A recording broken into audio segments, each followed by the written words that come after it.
Hello, my name is Casey Crane, and my topic is over adaptive physical activities, children with disabilities. Now, physical activity begins a process to start encouraging children with disabilities to pursue an overall well-being.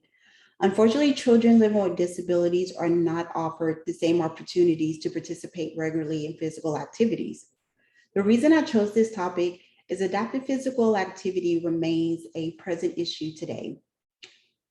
Having an athletic background, it is very important for the body to move.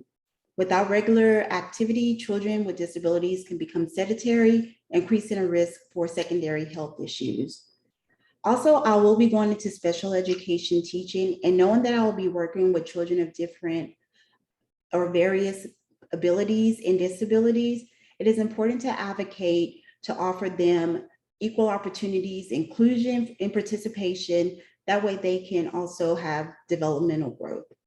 I chose this particular group of doing my research and found that the East Austin community of Rosewood is at poverty level, which has a positive correlation for being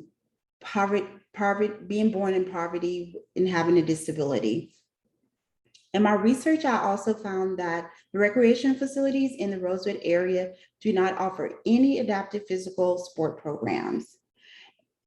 And I think it is very important to address this in the disadvantages of limited to non-existing opportunities children in the Rosewood community do not have.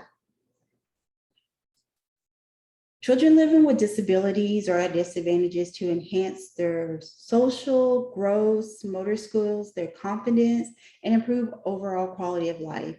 Due to the lack of facilities and the lack of adaptive accessibility, awareness for the need of regular physical activity, community adaptive sport inclusion programs, and economic inequalities.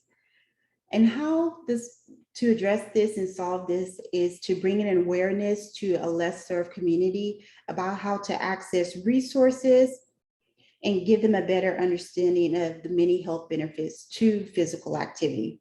For this to happen, parents, family members, other family members, community members will need to break down cultural barriers and build trust.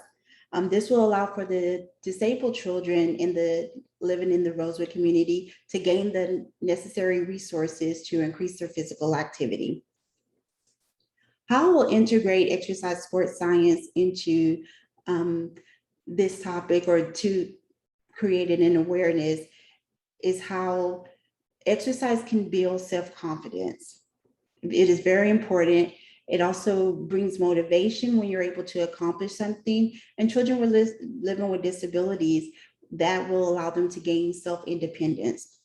I will integrate health and wellness promotion and creating an understanding of how the societal and environmental surroundings can affect how we initiate our health behaviors and habits. And with psychology, I'll integrate how the early stages of childhood are very critical to the development of psychological and psychosocial growth. In the future, what I plan to hopefully use is where I'm working or in my community, just continue to advocate the importance of physical activity for children living with disabilities and how just the many health benefits that having regular physical activity can increase the overall quality of life. Something I've learned is that I'm a very social person. I like to collaborate and work with teams, and definitely a reason why I'm going into special education teaching, just to be able to continue working with children that have disadvantages and give them the opportunities in supportive environments to grow developmentally. That concludes my presentation. Thank you.